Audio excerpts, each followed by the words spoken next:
What's up, ladies and gentlemen? Welcome back to TDPHINSTALK, home of the real Miami Dolphin fans.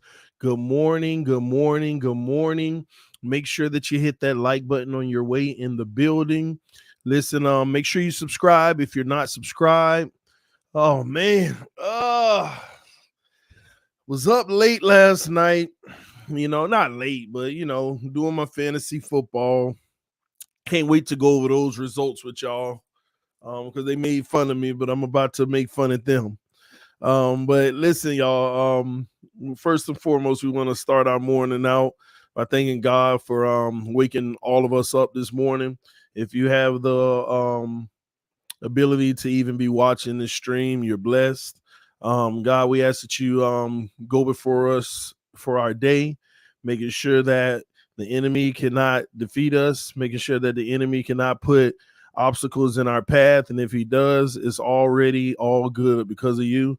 God, I ask that you uplift everyone's heart, make sure that no negativity, no depression, just anything that can come against an individual or their family, just make sure that that's blocked out, and let's have success. I speak that.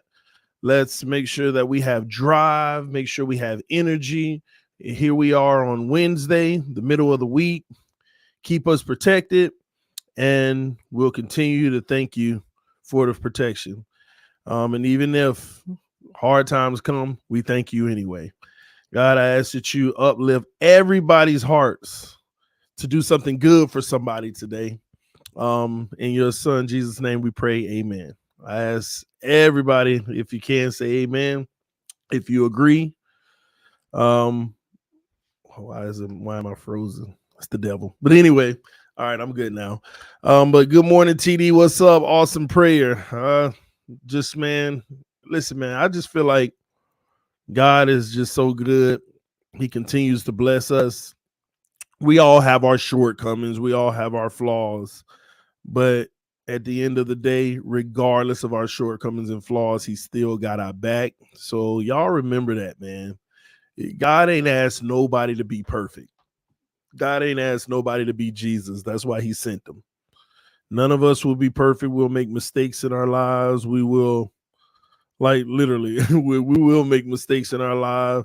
We will have moments and times that we regret, but at the end of the day, don't live in that regret, because that ain't nothing but the enemy trying to keep you down and have you depressed, man. I've been thinking about this a lot lately, just, speaking on, depression and things like that, because there was a point in my life that I actually went through that. And I promise you, it's just the biggest trick of the enemy. It really is. It'll have you down. It'll have you in a dark, gloomy place. But you gotta find a way to get yourself out of it.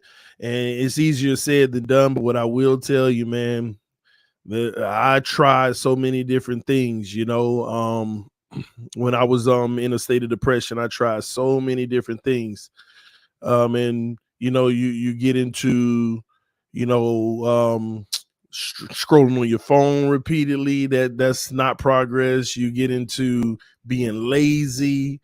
You get into just having no aspirations anymore.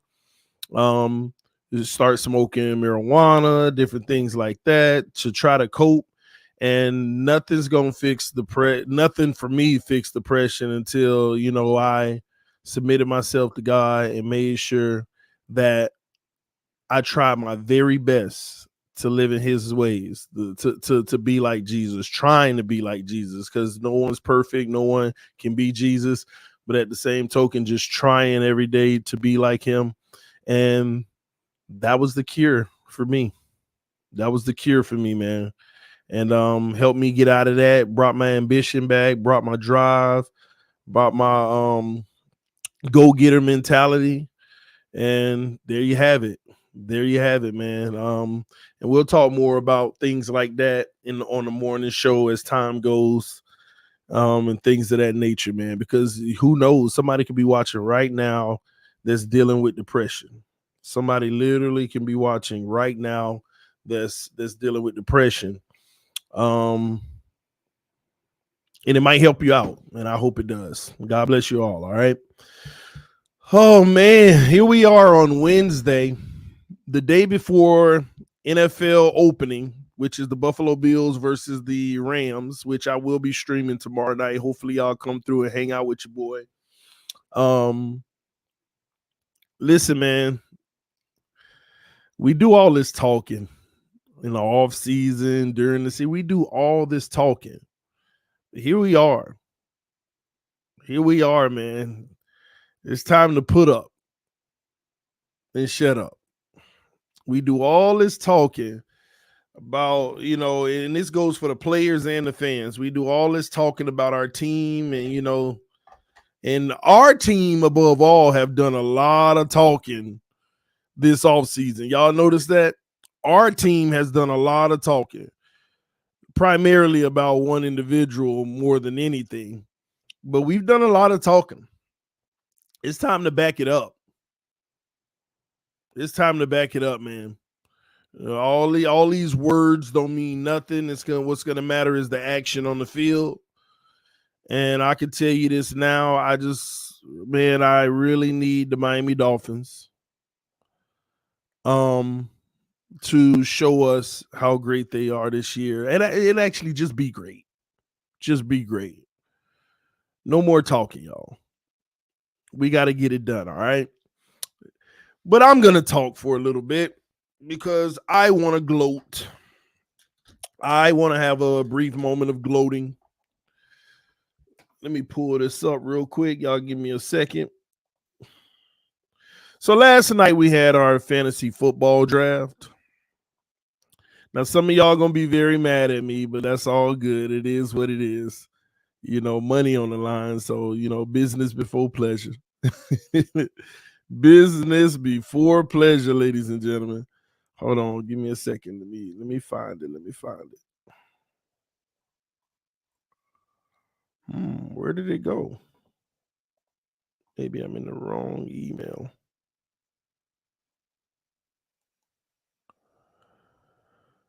All right, let me just go into it. So, some of y'all already know I ended up drafting Josh Allen last night in the fantasy league. Not my proudest moment, but at the same token, you got to do what you got to do. Moolah on the line. So when she draft grades. So everybody, you know, a lot of people want to start making fun of my draft last night. And also, man, I drafted Skylar Thompson in the 15th round, the very last round of the draft. Okay. So let me share my screen so I can show y'all the draft results last night for all my haters. They tried to make it seem like my draft was pretty bad. This one's for you. So, ladies and gentlemen, what does that say? What does that say? What does that say? At the top of the draft last night, A minus. And I gotta tell y'all, it would have been an A plus. I just drafted Skylar in the 15th round to be funny. I just drafted Skylar Thompson in the 15th round just to be funny. It would have been an A plus. No, you don't draft any better than I drafted. Look at all these B's and C's. You could tell. Oh my gosh, where are my football honor roll people? I'm valedictorian, baby. You got the best team, TD. Keep on sipping on these haters, TD. I try to tell them. Man, A minus, that's good. If Skylar wasn't picked up, A plus. Yeah, man. Yeah. It would have been an A, not an A plus. It would have been an A plus, Cloud Life. A plus. A plus. And you know, Omnaron, you know, he got a B plus. He all right. But I'm gonna tell you this: Omnaron caught my eye in the draft. Every time he picked somebody, I said, Omnaron, that's a good pick. Because he got some of the players I had in mind. He actually got some of the players I had in mind. So I knew he was going to end up with a good draft. But I'm sorry. I mean, nobody comes close to me. The competition ain't even close. I'm about to literally wreak havoc in this league this year.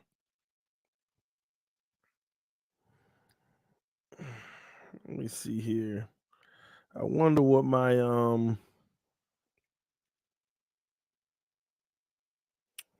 look at this. Every category, I'm above the league. My team is above the league in every single position in every category, except the quarterback position, which is weird. You see, I told you I would have been an A plus. Look, the only category that I'm not above the league is the quarterback position, and I got the best quarterback in fantasy, Josh Allen. The only reason my quarterback score is so low is because I drafted Skylar. If I didn't draft Skylar, I'd be above the league. And it'll be an A plus. Look at the screen. The only reason I didn't get an A plus is because of the gap in the quarterback position, even though I got the best quarterback in fantasy. Only because Skylar dropped it so low. Otherwise, I would have been past this 315 line. Skylar was my downfall. Yeah, I know. But it was intentional. Everybody know I was playing around. But it's all good. It's all good. You drafted 3 quarterbacks, TD. Nobody does that. Yeah, but Jameis Winston is my backup quarterback. I only drafted 3 with Skylar just to be funny. And I mean, I would have never done that. I really would have got a tight end. That's the only reason I did that. Because it was the last pick. If Tua was available at the last pick, I would have got him. but somebody took him in like the 9th round or something like that. TD, you wake up early every day? Sometimes. As of lately, I haven't been. I've been waking up at like 6:30 lately. I mean, some people think that's early, but me waking up early is about 5 o'clock. So as of late, I've been waking up around 6:30 because I go to bed around 1 or 2 sometimes. So, yeah. But yeah, man, so let me go to my roster real quick. And I don't understand how these people allow me to get the team that I got. It absolutely makes no sense. I was sitting there watching people draft and I was scratching my head like, how did y'all let this happen? Josh Allen is my quarterback. He's the number 1 quarterback in fantasy football. Austin Eckler is my running back. He's the number 3 running back in fantasy football. Deebo Samuels is my. Now, here's the thing. Josh Allen is going to bring me rushing points and receiving points, touchdowns and all. Austin Eckler, passing and rushing. He's a dual threat. Deebo Samuels, passing and rushing. Dual threat. Jalen Waddle, passing. I just think that they're going to be bracketing Tyreek and Waddle going to be the guy eating all year. Ramondre Stevenson, this is my stretch pick because Belichick is going to run the ball. The only thing is they do it by committee, but at the same token, they're going to run the ball. And this also is showing me something that I didn't realize. The forecast for the game on Sunday is right here, and I don't like it. Thunderstorms with a high of 90 degrees Fahrenheit and a low of 81. There is a 60% chance of precipitation. I do not like that in Miami. That is right down Bill Belichick's alley. I do not like that. Wow, I didn't even think about that. The weather report is not promising for us, y'all. If it is raining and it's coming right through that canopy at the top, that is not good. Transforming this into a running game, because the slippery ball, especially when you got a center that can't even snap it straight. I hope that we get a dry like it's dry during the game. I hope that is not good, y'all. That is not good.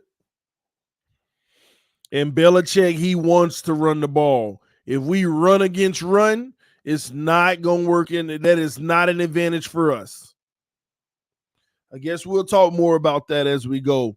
Also, my tight end, Darren Waller. This is my steal of the draft, in my opinion. Darren Waller. This man got 2 legit receivers on the outside now, where safeties always help on Darren Waller. Can't do that anymore. Now you got a tight end that's going to be eating, man. He's going to probably be the best tight end in the league this year. Michael Thomas is my flex. With Jameis Winston throwing the ball, I love this. Now, right now, he questionable, and I got 0 points on him. I'm going to keep an eye on that situation, but I got guys that I'll sub him with. Like, if I had to sub him in week 1, I'm going to put in Devontae Parker because Parker's going to eat. 50-50 balls versus Miami, Parker going to eat. DeAndre Hopkins is also a steal because he's suspended till week 6. But in week 6, I got a top-end starter that I'll probably replace. I mean, sad to say, I'll probably put him in my flex.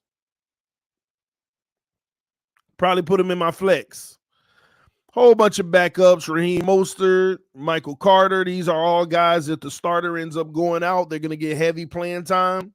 Jameis Winston, the backup, and Skylar Thompson, like I already told y'all. Let me read Michael Thomas' report. What's going on? Michael Thomas appears set to return to the field for the first time since 2020 season and should immediately serve. as Saints' top receiving option heading into week 1. Yeah, I'm going to keep an eye on that, making sure that he can play. He's expected to be just fine. But anywho, man, this is my fantasy team.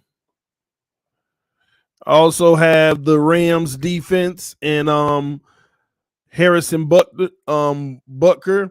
I think the Kansas City Chiefs, they'll always move the ball, but they're not going to get in the end zone as much this year. So I think their kicker going to get a lot of points. But this is my fantasy team. And it was a A+. Look at that. I'm already expected to lose in week 1. Which, again, I ain't got no points for Michael Thomas. And like I said, I can make some adjustments if necessary.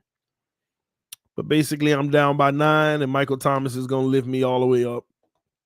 But we'll see. We'll see how it goes. Excuse me. But that is my fantasy football team. Y'all tell me what y'all think in the comment section. Did I do good? Y'all already know what time it is. All right, man.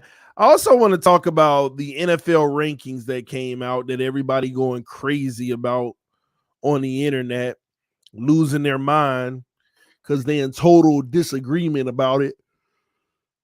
Let me know if y'all have seen these rankings, yes or no, in the comment section. Have you seen the NFL rankings that everybody going crazy about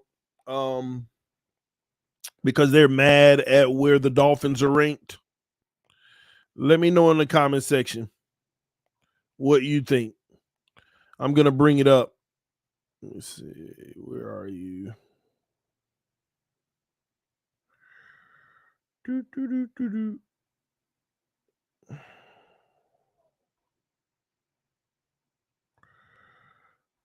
Let's see here. Where is it?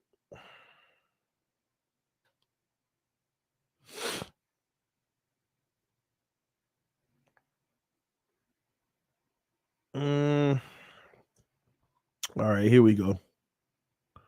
Yeah, this is it right here. All right, let me bring it up.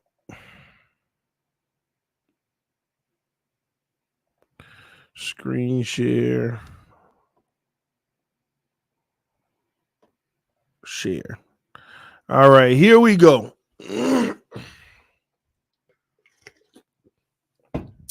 Everybody's very, very, very upset about this. Everybody's very upset about this, and I got to be honest. I have no idea why. I have no idea why people are mad about this. Why do Miami Dolphin fans always forget about what they did the year before? Like, do people realize we were like, do y'all know what ranking we were at the end of the last year? Put it in the comment section if you know what rank we ended the season last year. Please put it in the comment section. PFT Power Rankings to end 2021 season. If you understand what we were ranked, then you would understand. I don't understand why people are tripping. I think we were like 26th or something like that. If I'm not mistaken. Somebody said 22. Well, like we moved up to 18. That's improvement. But why do people think that we should automatically get credit for something we didn't do yet? They're already taking into account our additions on this team. The additions we made on the team. They're already taking that into account. People think that adding Tyreek, Armstead, Connor, a few running backs, and some receivers should put us from the 20s to the top 10. It don't work like that. It does not work like that. First of all, what you brought in has to go out there and work out. It has to actually transform on the field. Just because you bring in more talent don't mean that it's going to be better on the field. And on top of that, we also act like other teams didn't bring in more talent. The Rams won the freaking Super Bowl. They're supposed to be number one. They're defending their own crown.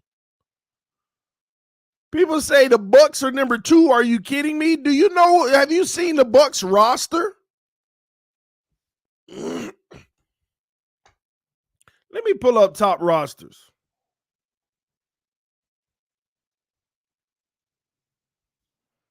Let me pull this up real quick.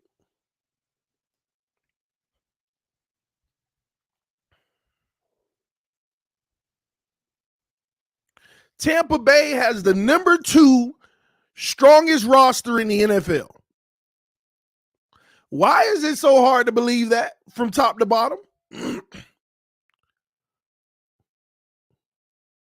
The Tampa Bay Buccaneers have the second best roster in the NFL.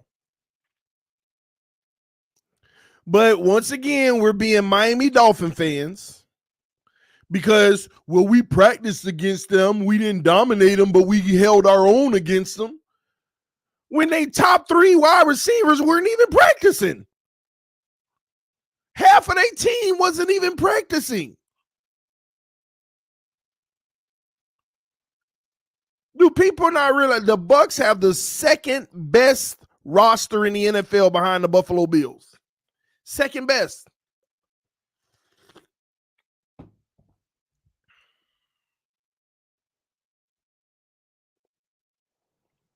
And who got a better wide receiving core than the Bucs?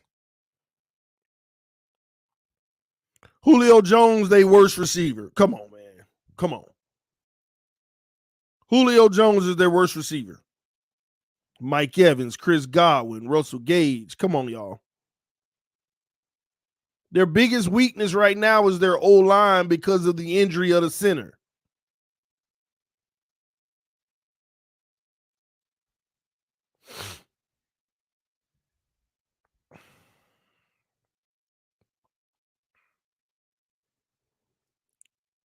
They belong up there at the top. Now, arguing whether they should be top 5, even if they were 5, they belong in the top. So I can see why they're number 2. Buffalo being number 3, rightfully so, because they could be number 1 or 2 when you look at the roster.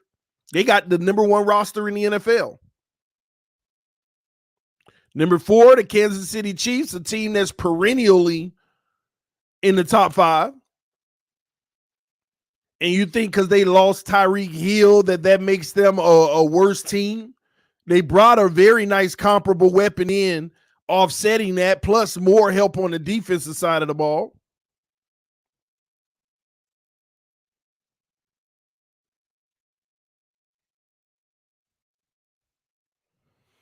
Yeah, it's hard for me to believe that.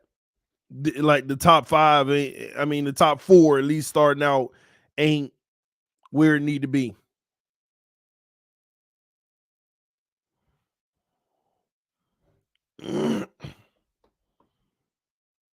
Number 5, the Green Bay Packers. Every year I say, why are they in the top? But they end up being a top team. They will always dominate their division. They'll always put up 12, 13 wins. And y'all think because they don't have Devontae Adams that is really going to matter to that degree? Still the best quarterback, one of the best quarterbacks in the NFL. But I'm going to show y'all something when we're done with this, all right? The Cincinnati Bengals coming up next. They went to the freaking Super Bowl. Why not?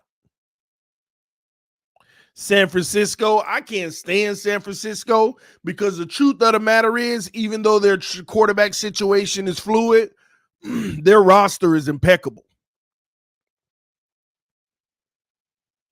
Their roster is impeccable. Their trenches are some of the best in the NFL on the offense and the defensive side of the ball. And this game is won in the trenches. This game is won in the trenches. Now, San Francisco is an outlier, if you ask me, Because I'm gonna go ahead and give you the secret of these power rankings. Let me give you the secret now. The secret to these power rankings is heavily weighted on the quarterback position, unless you got a unit that's historical. So the Rams quarterback, the Bucks quarterback, Bills quarterback, Chiefs quarterback, Green Bay quarterbacks, Bengals quarterback, there's some of the primary reasons why they're at the top, because they got good teams and the quarterback. San Francisco, they don't know what their quarterback situation is, but even with Jimmy G at a minimum, they go to Super Bowls and championship rounds. But they got the best trenches in the NFL on both sides of the ball, in my opinion, on offense and defense. Their trenches, I personally don't believe anybody's trenches are better on both sides of the ball. The Titans, when that run game is on, Tannehill, one of the most efficient in the NFL, but they got a historic running back. So they don't factor in the fact that they lost receivers, even though they drafted one in the first round to make up for it. They're still a running powerhouse team that's going to put up probably 200 a game on the ground. The Eagles, they made the playoffs last year. They got a dual threat quarterback. And the only reason that team is being held down from not being in the top 5 because the quarterback has to emerge, because they got the defense and now they brought in the wide receiver weapons. They're going to be really good this year. And once again, people out here sitting here talking, and I agree, the Titans lost Landry. That's a huge blow. But it's Mike Vrabel. It's a defensive guy. But here come Dolphin fans. Oh, we destroyed the Eagles. They sat 36 players in that game. Do you know what 36 players mean? That means no first or second team players were out there on the field. That means you played against guys that ain't even in the NFL right now. Dolphin fans want to be, how the Eagles way up there. We destroyed them all week. And they made a trade after that game that made them even better. The Eagles are going to be a really good team this year. And let's see if Jalen Hurts can make the most of it or not. 36 players benched in that game. And we sitting here raving. I mean, I want y'all to think about it. It feels like we had 10 yards per carry. Every pass that was thrown was pretty much complete. And we think we're going to put up 40 a game because we played against the Eagles' third and fourth team that ain't even in the NFL right now. I promise you that Eagles roster is loaded. Loaded, top to bottom. I wish they would have played those 36 people. I wish they would have played those 36 players so we could have got a real gauge of what we're going to be. And then you have the Cowboys. Right where they always at. Good enough to not be good enough. But always got enough to make some noise. And they got a quarterback, Dak Prescott. They got Ezekiel Elliott, which I like Tony Pollard better. I would have saved my money. The Colts are the surprise to me because everybody's believing in the Colts. I just don't. I don't even understand why they moved on from Wentz. I thought his numbers were actually strong last year. But they still moved on.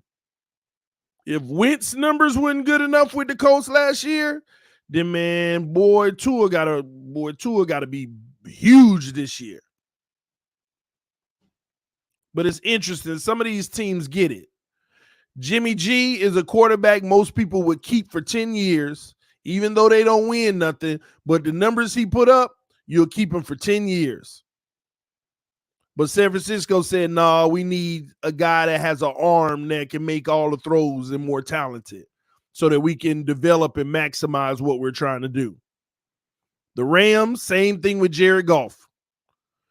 And the Colts, moving on from Wentz after the season, do y'all realize I think Wentz had 27 touchdowns and 7 interceptions? That's strong. 7 picks, and you still had 27 touchdowns? And who is they running back? Who's the Colts running back? And you got that running back leading the way? Some of these teams understand you can't just settle with a good quarterback. You need really good, great, or elite. Those 3 teams are showing y'all that. Jimmy G, good. Wentz, good. Goff, good. And if Tannehill don't get it done this year, just good.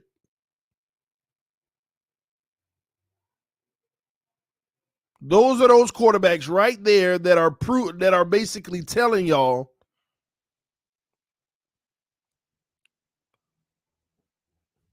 that is the ceiling of unacceptable. I want y'all, let me say that one more time. Jimmy G, Carson Wentz, Jared Goff, and if Tannehill don't get it done this year, he on that list too. That is the ceiling of unacceptable.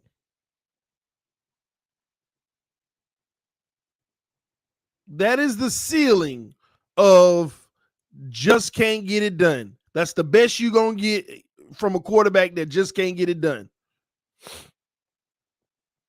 You need the next guy right above them. That's why I don't care about a guy putting up 30 touchdowns, 10 picks, and 4,200 yards. That ain't going to get it done this year. You got to be just a little bit better than that. 4,400 plus yards, 34 freaking touchdowns, and under 13 picks. That's what you got to be. I agree. Baker Mayfield too. He go on that list too. Matter of fact, I gotta make me a official list. Man, I took my pen jar in my other room yesterday. I'm gonna have to get me one. I gotta get a pen. I'll get it later. But I gotta make a list of these guys. Matter of fact, let me text myself real quick. Because I gotta start reminding people of this. Jimmy G, and there's probably some more. Y'all help me out. If you can identify some more guys that's just like this. Jimmy G, Jared Goff, Ryan T, Carson Wentz. Who else? We just said another one, I think. Baker Mayfield.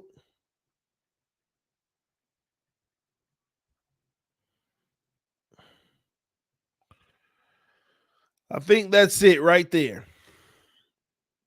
No, you can't be on a rookie deal. I don't count guys that's on a rookie deal. I don't count guys on a rookie deal. Matt Ryan, he's at the end of his career. I'm not really going to count him. Derek Carr, he's right above them. Derek Carr and Kirk Cousins are the guys right above them. I'll take a Derek Carr and Kirk Cousins. That's really good in my opinion. It ain't great or elite, but it's really good. But I'm glad you brought it up because those are the guys on that next level that you have to be a minimum of them. You have to be a minimum of them. Dak Prescott, you got to be a minimum of him. See how that works? And this year is going to tell us, is Ryan Tannehill with this group that ain't good enough, or is he with the Derek Carrs and Kirk Cousins? So this is a deciding year even for Ryan Tannehill. Truth be told, Dak Prescott, this is going to be a deciding year for him too. Because if he don't get it done this year, at least have some really good success. Y'all, I don't count guys on their rookie contract. I know y'all keep saying people like Tua, Mac Jones, and all of that. I don't count guys on their rookie contract.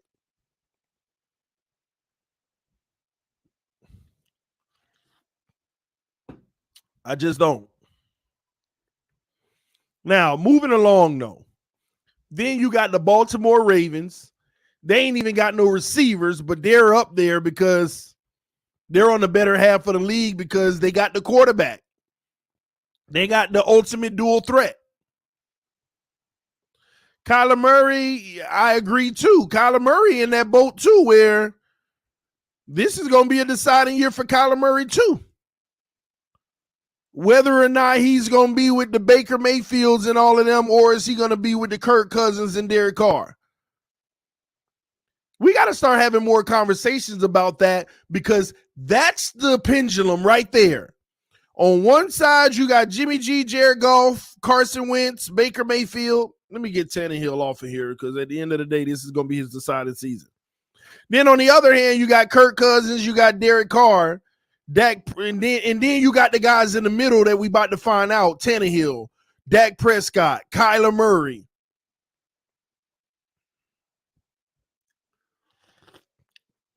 And truth be told, Lamar is on the Kirk Cousins side, but they don't believe in him like that. And we're going to see what that ends up being as well. You might get big news today where they ink a deal, but we'll see. But Kyler Murray being at number 12, because that roster is actually loaded for Kyler Murray. I think if Kyler Murray was like a Patrick Mahomes, they'd be in the top 10. I actually think Kyler Murray hurts their ranking.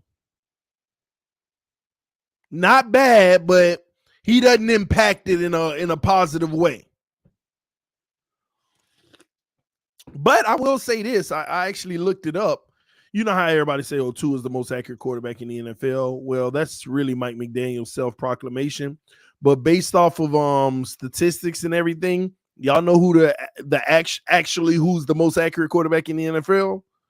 From actual numbers, Kyler Murray. He actually is. I was shocked when I seen it, but it makes sense. He do be throwing darts, and he's pretty much on the money.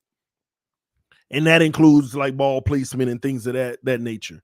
Kyler Murray is actually, when you go look at the raw data, at least that's what they have him ranked as the most accurate quarterback in the NFL, technically. And I ain't even a fan of Kyler Murray. I'm not a fan of his game. I remember that first preseason game Kyler Murray played. I almost vomited. I mean, I didn't like how he came into the NFL and his demeanor. I still remember they bottled him up. They gave him a rough time. And after the game, y'all ain't had to do me like that. I was like, oh, Lord. Lordy Lord. Anyway, moving right along, the Raiders, number 14. This is a team I think should have been a little bit higher. But again, just because you added the weapons, you still got to go prove that it'll work. Because Derek Carr don't have the most talented arm in the NFL, but he's a really good quarterback. He's a really good quarterback. So the Raiders obviously going to be on the top half of the league. Then the Chargers, they got a top quarterback. I'm shocked that they're this low. Their defense that they brought in, phenomenal. But again, you still get penalized because you were a nine-win team last year. Yeah, you got better, but technically last year they ended it like 20th or something like that. So for them to move up to 15, 20 to 15, that's 5 spots. Rightfully so. Just because you brought in all of, and let me say this, y'all. Do y'all realize, like, there are some teams that brought in a lot more talent than we did. There are some teams that made a lot more additions than we did. We just keep on dangling Tyreek Hill, though.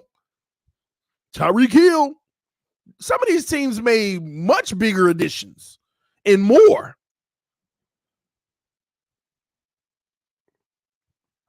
I even look at the Bengals bringing in 3 starting offensive linemen when I thought they only needed 2, but they brought in 3 starting offensive linemen. That's massive. Plus some help on the defense.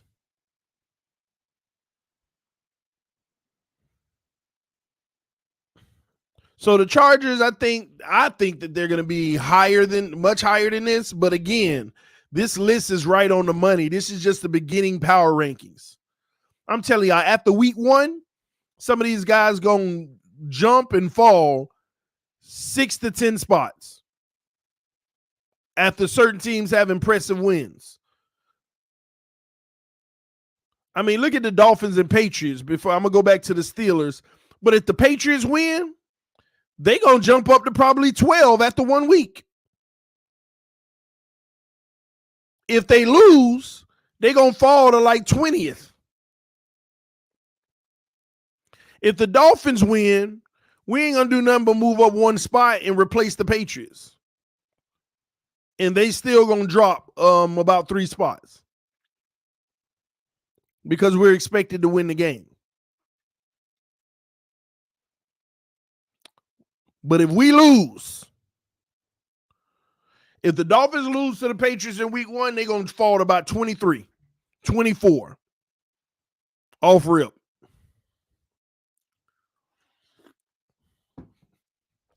Now, the Pittsburgh Steelers being number 16, this was the most controversial. This is the one that a lot of people don't like. This is the one that a lot of people don't like. And I got to ask, why do people not like it? I'm just curious. Because it's Pittsburgh and they ain't got Ben Roethlisberger? I'm just curious. Is that what it is? It's Pittsburgh and they ain't got Ben Roethlisberger anymore?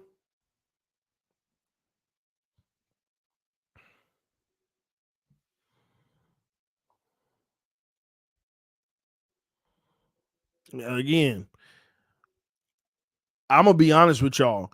Mitchell Trubisky, in my opinion, is an upgrade over what Ben was offering last year. Mitch Trubisky ain't that guy to me. But you also can never sleep on the fact that Pittsburgh will always keep their defense intact. And on top of that, they got one of the best interior defensive linemen in the NFL. One of the best defensive lines in the NFL. One of the best. Then when you look at their wide receiving core, nice group. Good running back. I just think that they're overall a really solid team.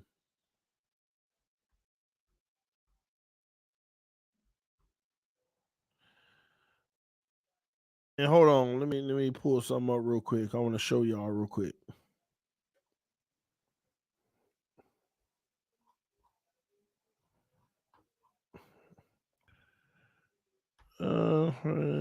One.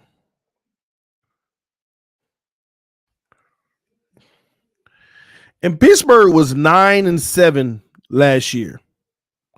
The Bengals won a division only by 1 game, and they had a tie. So technically, they were 9.5-7. The Bengals won that division by half a game. Do y'all know that? The Bengals won that division by half a game. Half a game. And the team that won the division went to the Super Bowl. Half a game, y'all. It reminds you of the AFC East. Team at the top, the team behind ain't far behind. I think that's what it's going to be this year. Let me show y'all something too. Hold on. For Steelers, I gotta bring this up real quick. Preseason 14.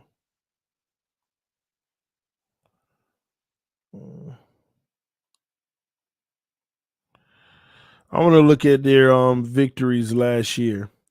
The Pittsburgh Steelers last year opened the season. They beat the Buffalo Bills, y'all.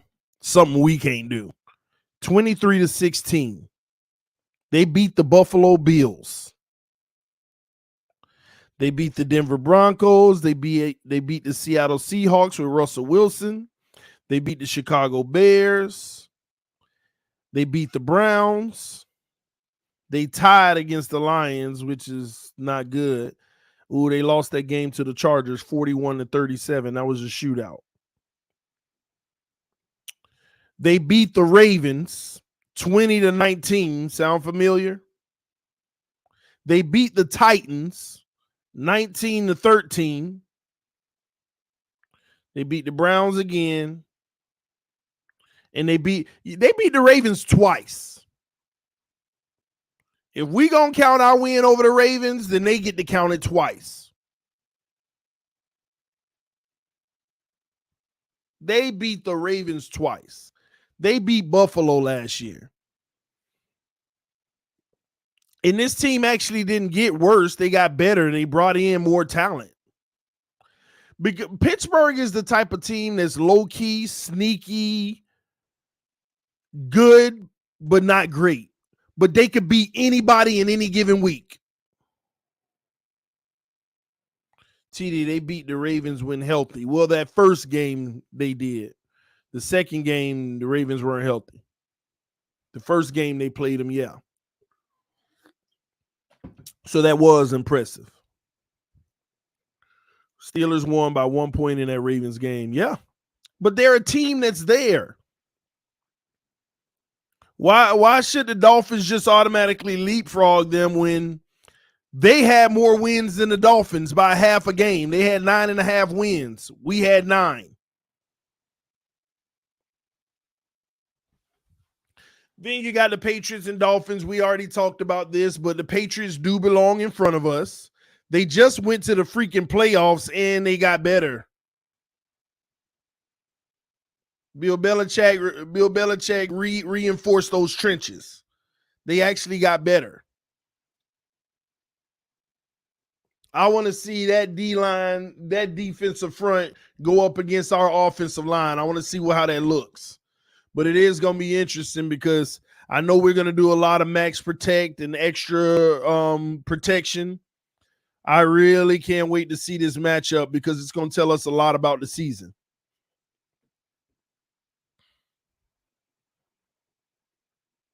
So we'll see how that goes. Miami being at number 18. I personally feel like the Dolphins, we could have been anywhere between 15 to 18, but they gave us a short end of the stick and we ended up at 18. Because again, this is a team that has to prove it. Let me be clear with y'all. There ain't a lot of people that believe in the Miami Dolphins until it's proven. Because there ain't a lot of people that believe in Tua Tagovailoa until he prove it.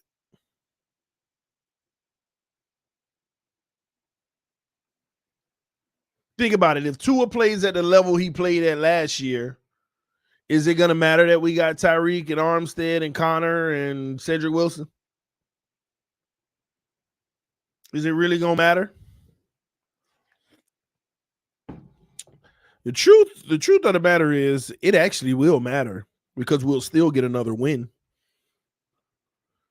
We still would have a chance to make the playoffs, wild card, and we might even get 2 more wins. Even if Tua plays the same way he played last year, this team, I believe, can get 2 more wins. We also can get 2 more losses than we did last year because we also got a brand new head coach that when we get down in the nitty gritty in the trenches and it's at the end of the game, has 0 experience calling plays, has 0 experience in that type of situation. I mean, we might look up and be like, oh my gosh, what was Mike McDaniel thinking? Why would he do that? Why would he call this? Why would he make that decision? That's a possibility too that nobody wants to talk about.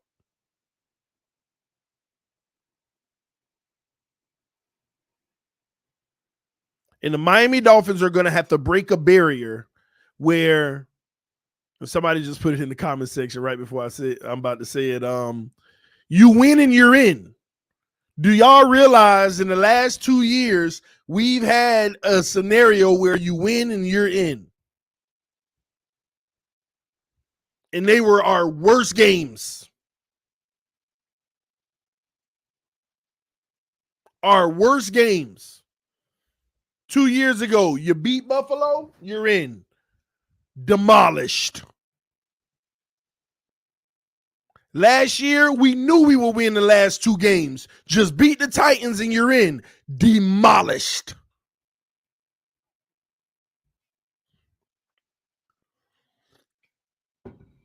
We knew we beat the Patriots. We knew we beat the whoever the team before that, the Jets or whatever. We all knew, and I kept saying that this Titans game is going to make or break our season. I said it for 6 weeks straight.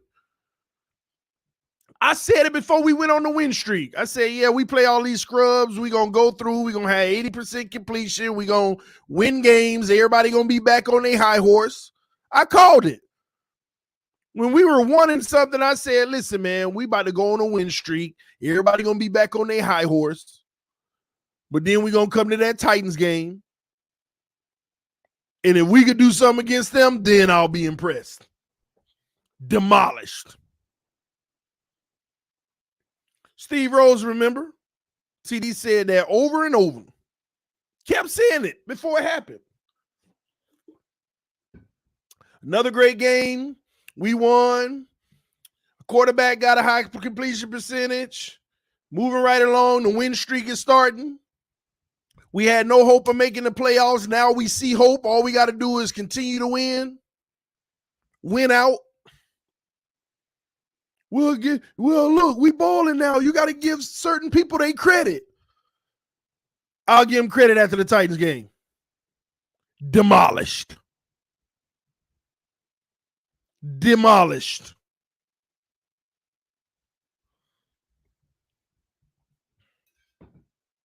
Demolished. Winning you in, and we get demolished. So Mike McDaniel got to come in and change that. Because, ladies and gentlemen, I think this year we're going to have a winning you in situation potentially. Again, I've been on record saying this team will go 9-8, excuse me.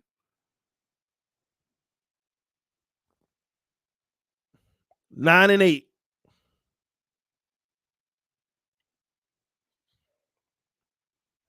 It's a new team, a new day, a new tour. And that's what scares me. New teams take time to gel, get acclimated. New tour, miss me with that. You said that last year. I said it last year. I said it's a new tour last year. You want me to go pull up that video last year right after training camp? Tua, I'm telling y'all, he was just ripping everybody apart between the zone. He was killing it in camp. If you've been on this channel long enough, do you remember me doing all of that last year? If you've been on this channel long enough, tell me, am I wrong? Right after camp, all the praises I was singing to Tua, how he about to be different and he about to rip it apart. I saw him in camp killing us against the zone, just eating us up. Tell me, am I wrong? Didn't I have that energy last year?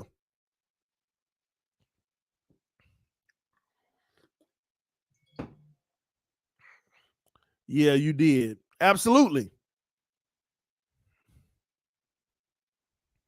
This is different. I see the improvement. He about to kill it this year. He about to kill it this year. I'm over that mess. I'm over that. Do it, then I'll believe it.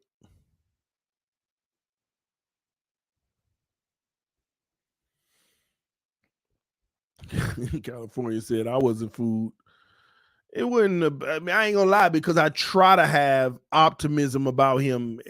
Like I was trying to have optimism. Your energy got demolished. You ain't never lied. I try to have optimism about Tua every year. Last year, I tried to have the optimism. This year, come Friday, Saturday, listen, man, Tua about to rip it apart. He about to have a MVP type season. I want to tell myself that. I want to get into that delusional Dolphin state because I am a fan. When I get on this channel, I provide content that's based off of my true thoughts. But when we get close to the season, I start geeking out and becoming a fan myself. All right, man, Tua about to do this. He about to ball, man. I'm telling y'all, this might be a difference maker. Who knows? He might do it, yeah. But hopefully this time he don't disappoint me.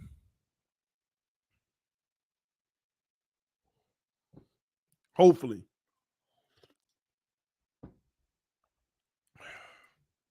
You do, TD, but Tua never fails to show us his inconsistency. Hopefully this year that changes, though. Moving right along, Denver is right after us, and that's proof to y'all right there because they got a solid roster, but they bring in a Russell Wilson, and we're ranked higher than them. That's proof right there that this is heavily weighted off of quarterback and last year. Last year is pretty like this is a heavy weight of last year, y'all. Saints, same situation. Jameis Winston may take the reins. But last year, Browns, last year plus the quarterback situation. Vikings, that's a shocker. I thought they'd be up there with us somewhere.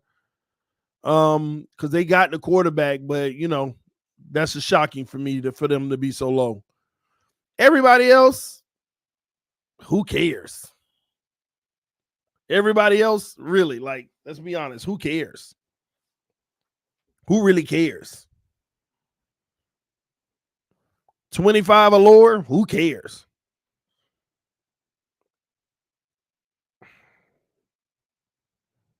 Ain't nothing there. But basically, what this rankings is saying is that the Miami Dolphins 4, 5, 6, 7, 8, 9, 10. They got the Miami Dolphins 11th in the AFC. 11th in the AFC. Bills, Chiefs, Bengals, Titans, Colts, Ravens, Raiders, Chargers, Steelers, Patriots, all 10 of them they have above us, and we're 11th. Whether you agree with the rankings or not, all I know is by the end of the season, we just need to move up 4 spots. We need to get to number 7. You got to get to 7. You got to be a top 17. And really a top 6 because you might have a weak division. The division winner could have a worse record than you and push you out.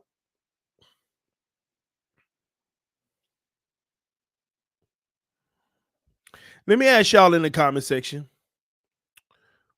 Who's the best team in the AFC? Who do you think the best team is in the AFC? Take your homer cap off. Who do you think the best team is in the AFC?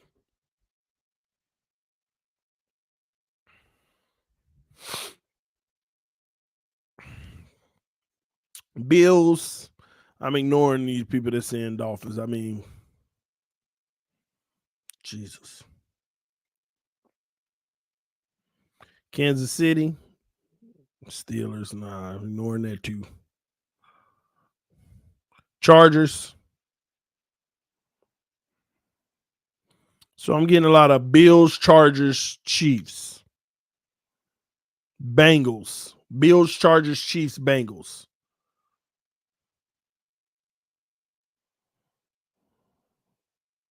So let me ask y'all a question.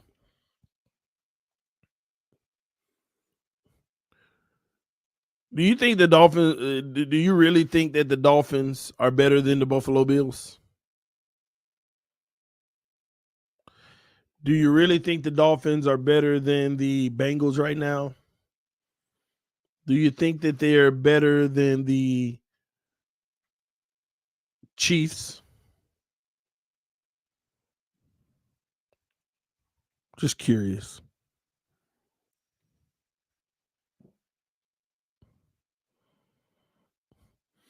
I always say this: the end goal is what? Winning a Super Bowl. The end goal is winning a Super Bowl.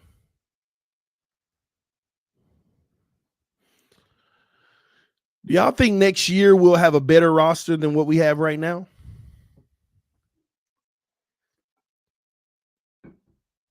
Just curious. Do you think next year, this is a question I really want you to answer in the comment section. Do you think next year we'll have a better roster than we do right now?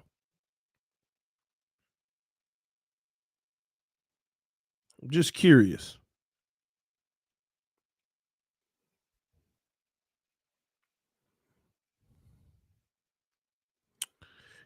Everybody's saying, yeah.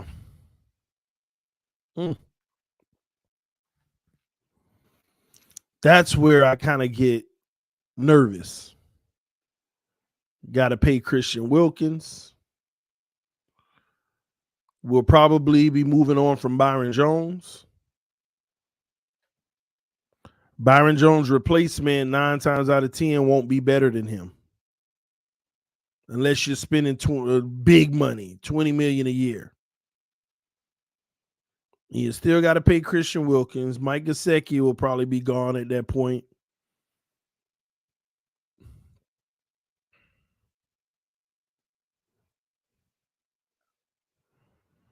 Like bringing in talent, like we're like negative $5 million in cap space next year, right? And even if we kept this team intact, minus Gesicki, you ain't even got true money. Only money that you'll have is for your draft picks. The only money you'll have is for your draft picks. You'll make enough cap space just to be able to pay your draft picks. With the minus Byron Jones, you also got to take into consideration, what are they going to do about Nick Needham, who's been tendered? He's going to need a real contract. Because if you're losing Byron Jones, you're probably going to have to give Needham some real money. He making $4.5 million on this tender. He going to need at least about. See, what's crazy is Needham's going to end up being, especially if he continue to play solid, Needham might end up being a $9 to $10 million a year guy. So are you going to pay him? And if you don't, you really have holes now on the boundary. X getting older. Your team can't get that much better. At a minimum, when you draft your draft picks, at a minimum, it may stay the same. And that's a 2-year window, this year and next year. After that, it all goes down from a monetary standpoint. Because what Dolphin fans don't realize is all of these draft picks we had over the last 4 years, all of these draft picks, now they all got to cash in on their new deals. We ain't even talking about Tua. What if Austin Jackson does make improvement? He gonna need more money than what he was getting.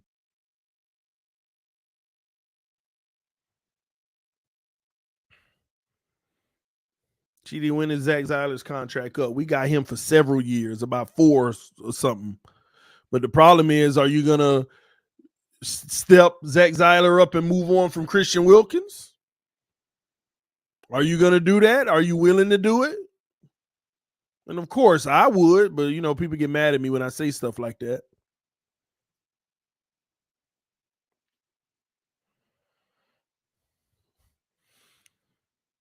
All of these draft picks are going to need to get paid.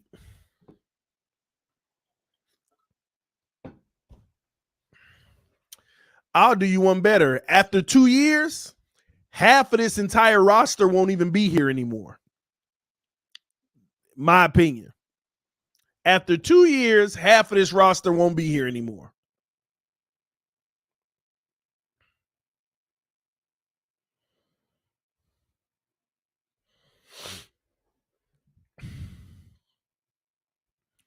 Somebody said Ryan Tannehill does great this year. Does that say Dolphins, we failed him? No. Ryan Tannehill would have to win a Super Bowl at this point for us to say we failed him. And shame on us.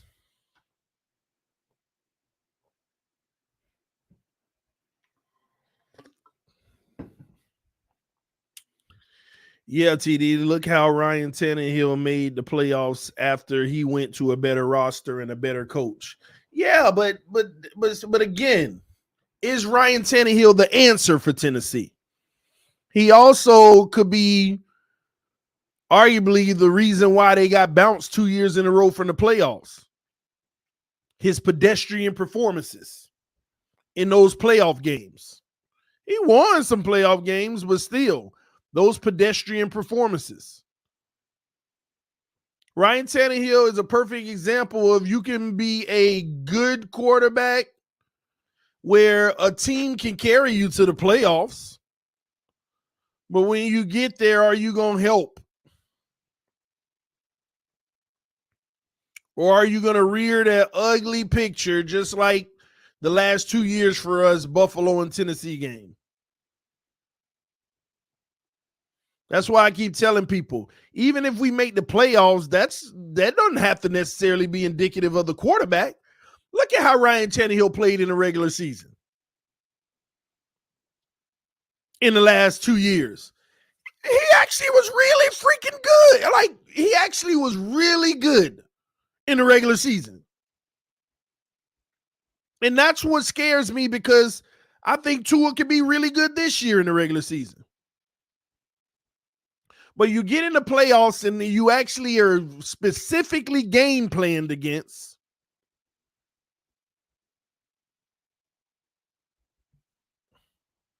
But unfortunately, Dolphin fans, the only thing gonna hit their mind, we made the playoffs, man. We got to keep going with this trajectory. This roster is supposed to make the playoffs. That's why I'm trying to tell y'all. Tua can play the same way he played last year, and this roster is supposed to make the playoffs. At TDPHINSTALK, would you pay Tua Russell Wilson money if he performs decent this year? Also, are the Dolphins and Cardinals similar in levels? Dolphins, Cardinals, yes, I believe they're similar in levels. And no, I wouldn't pay Tua to Russell Wilson money if he performs decent this year, because I wouldn't even pay Russell Wilson the Russell Wilson money. I mean, they didn't learn nothing from freaking Seattle. Russell Wilson was a prime example. Seattle, he had everything around him. He won Super Bowls, went to championship rounds. That rookie contract did that team good. They were able to put everything around them. I don't care about a quarterback on their rookie deal. The only thing I care about a quarterback on their rookie deal is the fact that they're allowing their team to have a window to win now if they can help. But you get a real gauge of a quarterback once they get off their rookie deal. What type of team success can you have on your new contract? And I ain't talking about the first 2 years of it where you give them cap relief. I'm talking about when that real tag number hits, where the team, where you getting the max amount.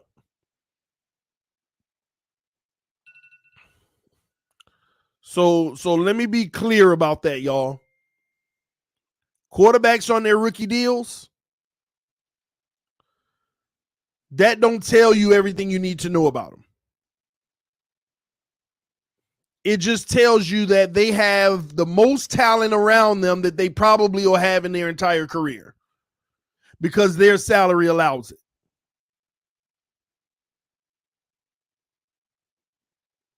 And if you make it through that, which you should because you got a loaded roster to help carry you, that's why guys that don't make it through that, they don't deserve. I mean, it is what it is. But if you make it through that and you get that max money, the big money, I don't even care about the first 2 years where the cap hit is real low.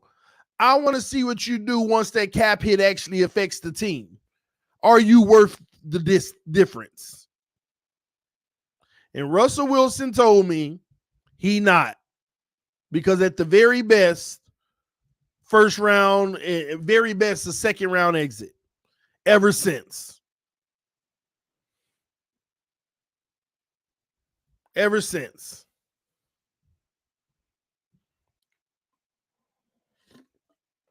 So I'm sorry. That's why I tell y'all, this league now, it's all about windows.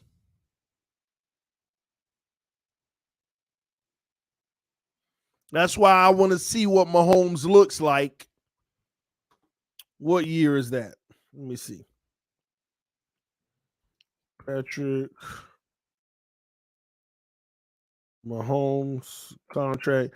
I want to see what Mahomes looks like when he's counting 40 and 50 million against the cap. Next year, I want to see what Mahomes look like. This year, he counting 36 million against the cap. So the team doesn't have as much talent. But I want to know what he look like next year when he's 47 million against the cap, what that team looks like. This is their last year of having a window, and that window ain't even a great one. That's why it kills me. People think, oh, they didn't want Tyreek no more. They couldn't afford Tyreek. Patrick Mahomes is going from 7 million to 36. $30 more million. So what did they do? They said, we got to save 30 million. Tyreek want 30 million. Move on from him. Move on from him. That solves that. Let's develop this young talent and hope that it works out. It ain't going to be Tyreek, but this is how it works.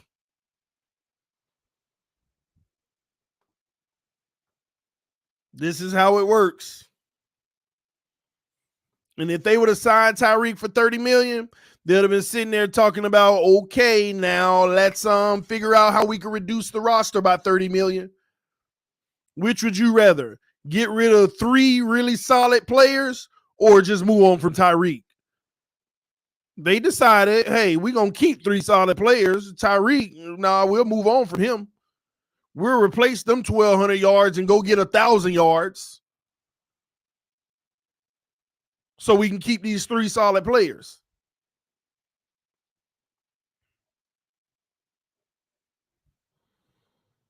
TD, they keep leaving the window cracked. They restructured that Mahomes contract like 2 or 3 times already. I know, but hey, you can keep cracking it all you want. At the end of the day, all you're doing is kicking the can down the road for an inevitable.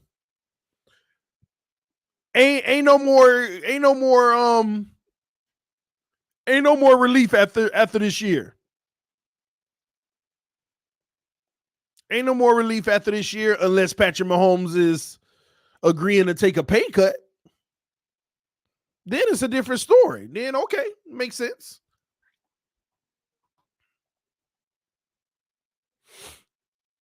Punch that like button, y'all. I was under the impression Tyreek wanted out. No, why would Tyreek want out when he going on his podcast and everywhere else crying to everybody? They didn't want me. They threw me to the wolves. They didn't care enough about me. I was begging them, work with me on the guaranteed money. He the one around here whining. He's the one whining on everything. Y'all ain't noticing that? Tyreek sitting down on podcasts and stuff whining about the Chiefs.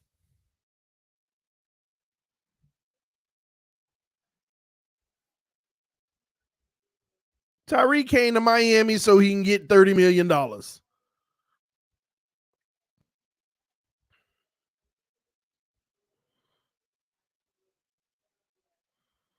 It's that simple.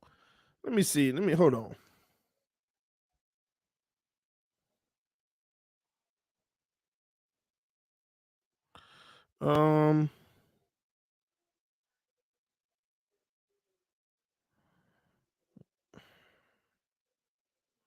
Give me a second.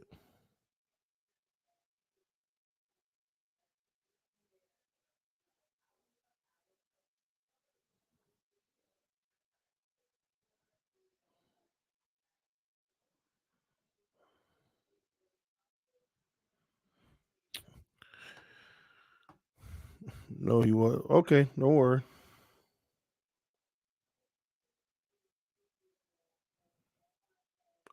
I'm trying to pull it up. Here it is, right here. Here it is. This is what Tyreek said on his podcast. I tried my best. I talked with the big man, Andy Reid. I talked to Patrick Mahomes. I'm like, look, can we make something happen? Can we make something happen? Can the guaranteed money make sense to me? Can it make sense to my family? Please. That's exactly what he said. He was begging the Chiefs. Come on, like he kept begging them. At least give me more guaranteed money with what y'all offering. Can we make it make sense? The truth of the matter is the Chiefs were ready to move on. They said, hey, offer him that. We know he ain't going to accept it. And he didn't accept it. And he felt salty about it. Dang, the team I did all this for won't give me what I can get out there in the open market. No, because they ain't dumb. They know the value of a receiver. And just because, oh my gosh, I can't believe I'm gonna say this, but it's the truth. Because I gotta keep it 100 and I gotta stay consistent. Because we fall in this category. I always said this, so don't think I'm picking on the Dolphins. But what do I always say? Just because some stupid team will give you the money don't mean that's what you're worth. I always say that, don't I? About quarterbacks and everything. Because I'm a firm believer, play them what they're worth. Just because a stupid team will give you ridiculous money don't mean we should. Ain't no receiver in this NFL worth $30 million a year. I'm sorry.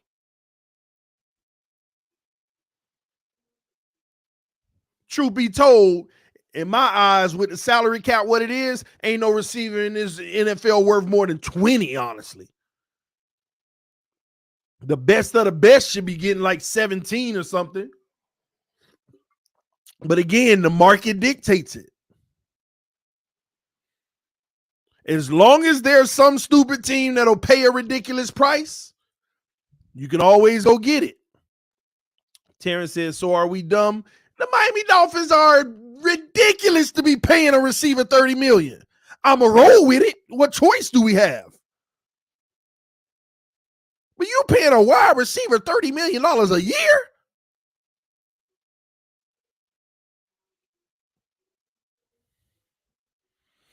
$30 million?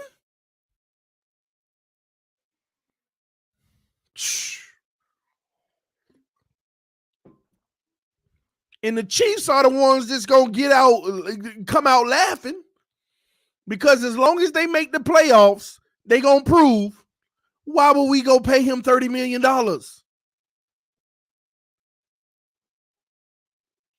For a guy that's technically getting older. I mean, in their eyes, we done got a whole bunch of good years out of him. We done got 6 good years out of him. He still got good years left, but he ain't going to be on our clock when the decline starts.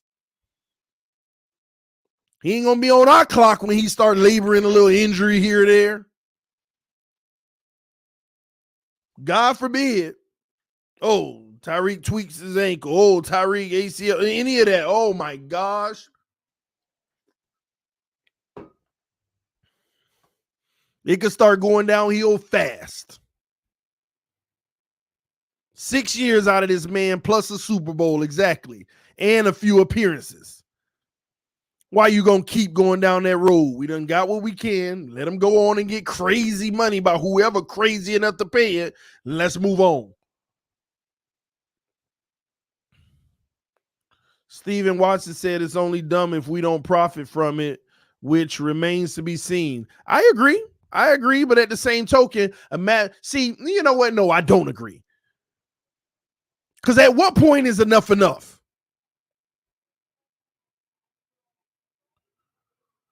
Can we automatically say it's dumb if we gave him $100 million a year? Well, did we profit from it? No, you're profiting from the fact that Tyreek Hill right now is like I want y'all to understand something. The reason why the Miami Dolphins can give him the $30 million is because you have a starting quarterback making $8 million.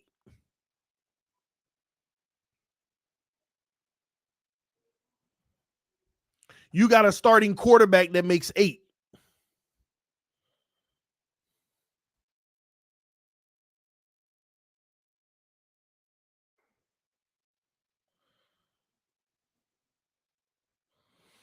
Come on, TD. Tyreek Hill does not make $30 million.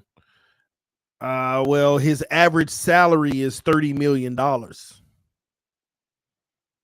Tyreek Hill's average salary is $30 million. And even right now, this year, he's only a $6.5 million cap hit. Next year, he's a $31 million cap hit. $31 million next year. Let me get ahead of the ball real quick. I'm going to tell y'all what's going to happen.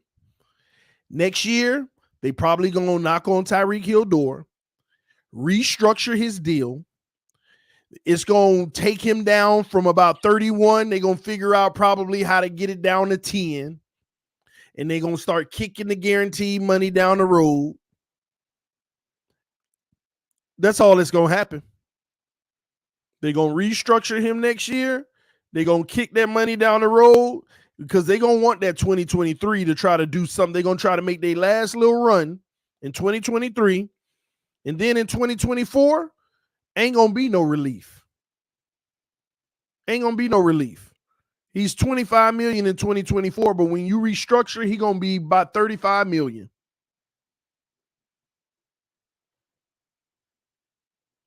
He's going to be about $35 million of a cap hit in 2024. I'm telling you, watch this Dolphin team in 2024. It's going to either be strapped for cash or half the roster going to be gone with a whole bunch of new young players.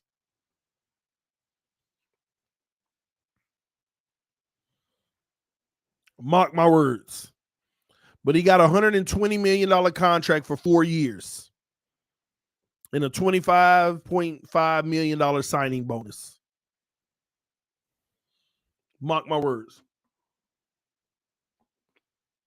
Whatever we trying to do as an organization, we need to do it this year or next year. This year or next year. It's that simple. Miami Dolphins this year or next year. And the only way you can extend that window out is if a guy like Skyler actually ends up becoming that dude. Because now you got a quarterback making like $1 million a year for the next 4 years. 3 years at that point.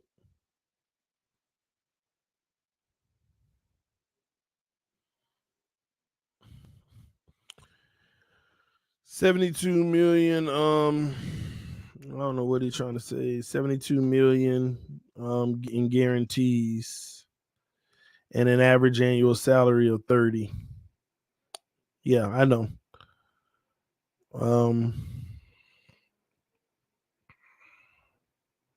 in 2022. Your numbers are wrong about 2022.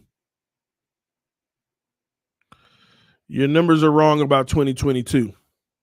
The base salary is correct, but the signing bonus is not 25 million. And the signing bonus for 2022 is not that amount. The signing bonus is always spread out every year of the contract. So it's $5,100,000 each year, not just 2022. Appreciate your cooling heat. Almost make the playoffs, that part. Oh, my homie Vincent just hit me up. He said the Patriots plane is at their airport. Yeah, I see it. Yeah, he just sent me a picture of the Patriots plane docked in Palm Beach International Airport. Yeah, and the Patriots are practicing in Palm Beach. So they're getting ready for war as well. All right, I know they came yesterday, so they're getting the work in, man. This is gonna be such an interesting game on Sunday. I can't wait, man. It's wartime, y'all. Man, we already hit the hour and a half mark. I got to get up out of here. I got a conference call in a few minutes. But this is TDPHINSTALK, home of the real Miami Dolphin fans. Thank y'all so much for tuning in to this morning show.